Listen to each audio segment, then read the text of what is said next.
Hey everyone, my name is Gabby and welcome to Love G.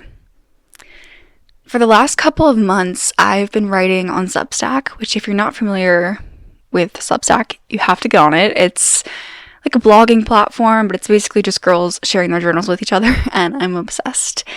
I just started talking about my life on there, and I've fallen in love with sharing my story. I've been talking about grief and relationships and just basically what it's like to be a 23-year-old girl who is figuring it out, or not really figuring it out but trying to, and realizing it's okay to not have it figured out. So that's what I've been doing over there, and I decided to make Love G into a bigger digital space where we can just all get together and talk and share stories with each other. So that's why I'm here. I wanted to start a little YouTube exclusive show, podcast, whatever you want to call it, where I sit down with you and go a little bit deeper into the topics I've written about, but also just whatever's on my mind that week. Today I have quite a bit on my mind because I'm coming to you from my childhood bedroom. I have my twin-sized bed behind me where I've been sleeping the last couple months. My doggo, Leo, was in here, by the way.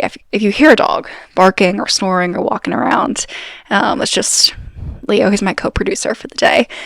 Hi, Leo. Yeah, this is where I grew up. I lived in the same house my whole life. I obviously have gone to college and lived elsewhere, but I've been here my whole life. And today I'm moving out. Today I am going to another state to live in a city I never really thought I would live in, and I'm moving with a boy, which is insane. I can't believe that's happening. That'll be quite the adventure. I've never really had a roommate, period, let alone lived with a significant other, so we'll see how that goes. But yeah, I'm moving out, and I've been thinking so much lately about growing up and just the concept of home.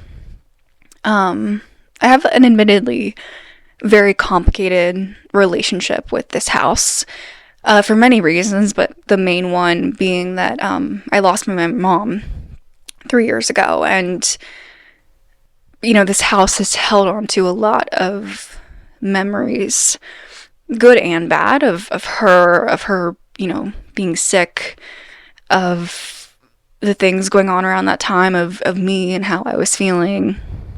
It just has held on to a lot of that, and being here at times is physically hard for me. I can just feel it in my chest, and it gets hard to breathe, and it's overwhelming. But then there's also times where being here is very comforting, where I feel connected to my mom. And I'm really grateful for this chapter of my life. I've moved out of here 5 times. 3 of those were for college, with one of those being me moving the whole way across the country to live in Los Angeles. And I will forever talk about LA as just the best time of my life, where I met my best friends. I was working in Hollywood and just taking film classes, just being so creative and going out clubbing, going to the beach, just doing so many fun, exciting things and living my best life, truly. So coming back to Pennsylvania after that was really hard. That was probably the hardest time for me, being home, because I felt very disconnected from the person I was that lived here. I felt like I'd grown and changed so much, and I had this whole other life somewhere else, and suddenly, I'm back home, and it didn't feel comfortable to me. So I really needed to get out, and I drained my whole savings account to move into my own apartment in a tiny little town called Gettysburg, Pennsylvania. And that is another chapter of my life that I will cherish forever. Gettysburg is probably my favorite place in the whole world. Like, anybody who I've taken there can feel it, that there's something just so calming and grounding about it there, that I needed something like that. I needed an environment like that to help me come back to myself in a very tough time.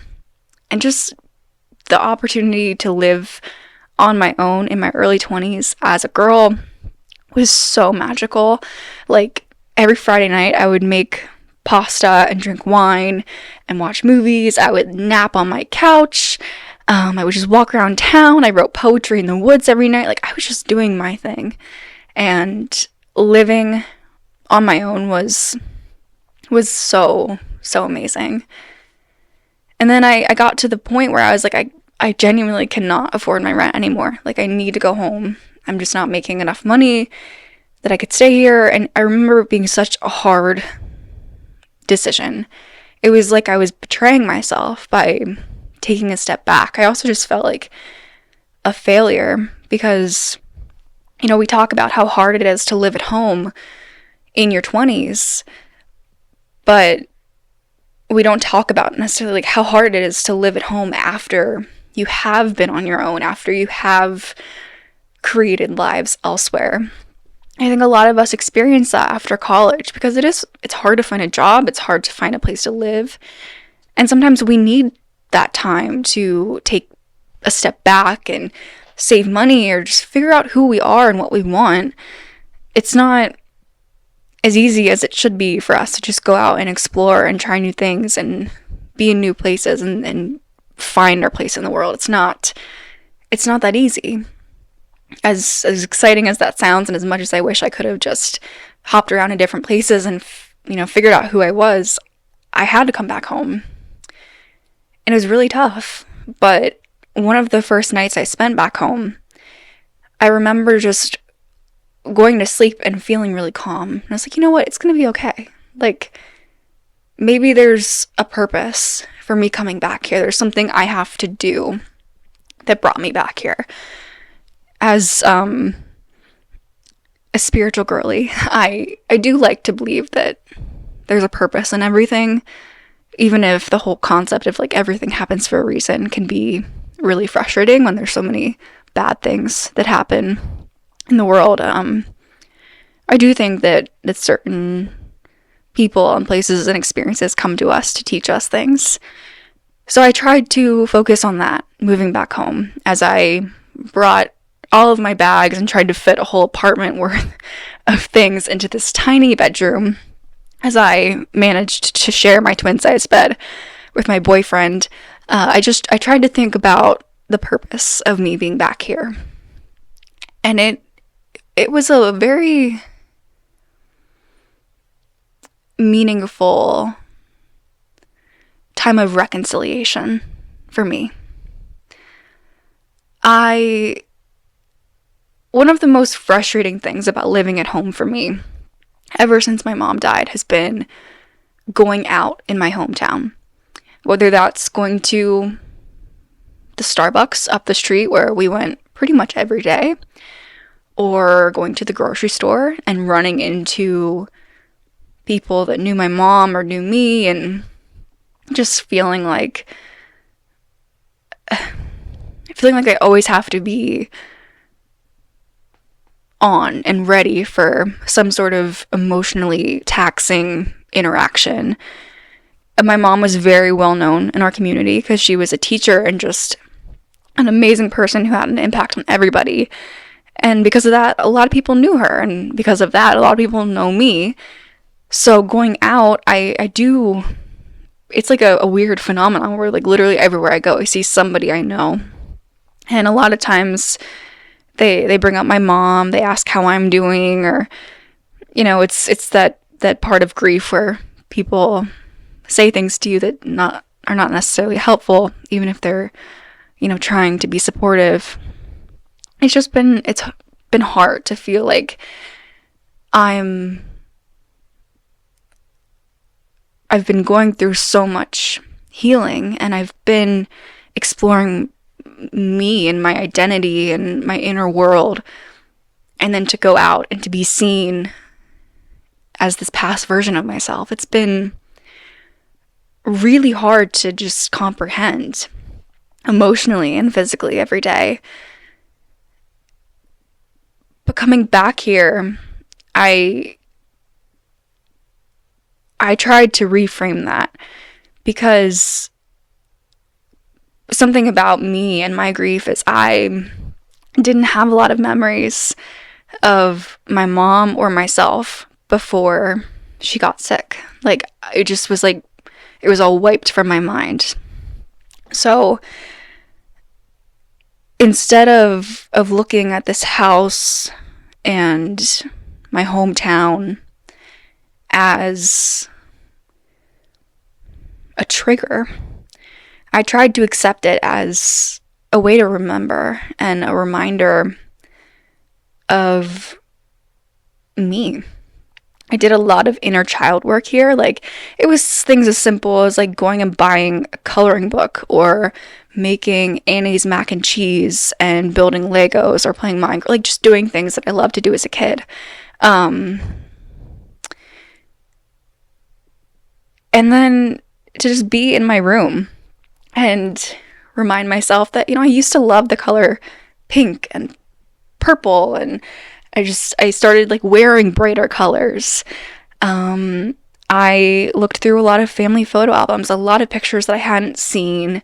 I met up with family, with old friends, and just shared stories, and it brought back so many amazing memories for me that it made me feel connected to my home, my mom, and my inner child, my inner teenager. It was really crazy. Like, I had these moments that were very challenging and emotional, but it was almost like I was cycling through all of these past versions of myself. Like, I would feel the frustration of myself as a kid, like being quiet and not knowing how to express myself, and then the like angst and loneliness of being a teenager, and like just feeling like an outcast. Like, it was like I was cycling through all these different parts of myself and recognizing how they influence me now. Most importantly of all of those things, I reconnected with my creativity. Like, I found all these old journals that I used to write in, or just being in this home and remembering how every night I would love to like watch movies or play with stickers when I was a kid and like tell stories through stickers. Like, just remembering that made me feel so much more grounded in who I am now. And that's what I've learned about home. Because for all of us in our 20s, like, it's so hard to really know what home is or where home is, because it's like we're in this perpetual transitional phase where you might, be moving out or going to school or whatever it is, but it's not like any of that is permanent, which is great. It's a great part of being in our 20s, that like we can change our mind, we can move, we can come back or go somewhere completely different. But then it's like, where is home for me? Where do I just feel comfortable and like myself? And that was why like this house was so frustrating to me, because it's like it doesn't feel like home anymore. It doesn't feel like me. But I realized it doesn't have to. Nowhere I go has to feel like home, because I am home. I am my home. And every place that I go, every place that I've lived, every physical space I am occupying, like, they're just reminders of me, of how I interact with that space, of how I feel in that space. It's bringing me back to me. And that's what I had to learn and discover by coming back here. My mom, before she passed, she wanted to like redo our deck. And I just have so many memories of us sitting out there. We had like a fire pit, and we would just talk like late into the night and just sit out there with our dogs, or we would eat dinner out there. There's also this weird, not weird, but really like kind of eerie, but in a good way, feeling of morning in this house. Like in the morning, I mean, when I get up early and I go downstairs for a cup of coffee, it's just like everything is so still and quiet. It feels like the world has stopped. So there's just those feelings for me of being in this house that I remember growing up. I remember the chilly fall mornings of just being so content and calm here. I remember the dinners out on our deck, the summer nights, and the 4th of July, like watching fireworks down the street because our neighbor always put off these huge ass fireworks.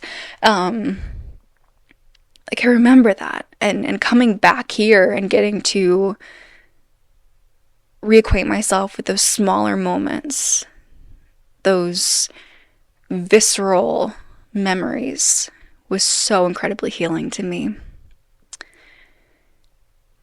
In addition to thinking of myself as like my home, I think this chapter taught me a lot about self-love, mainly because I was reconnecting with my inner child and remembering what she struggled with, remembering what made her happy, what made her feel excited and alive, and thinking of almost like, what does she need to hear?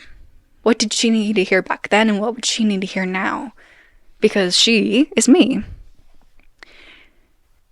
And it just brought out a lot of, the normal frustrations that we feel in our 20s, of being a failure, of not being enough, of being behind, of not knowing who we are. And it reminded me, like, I do know who I am. I am worthy of everything that I want. I'm not behind. I'm on my own journey. I have myself through everything. I may feel lost. I may feel like I'm not in the place I'm meant to be, but I have me. I have me through all of it. And that just sparked this whole like self-love revolution for me of wanting to genuinely love myself and feel that every single day.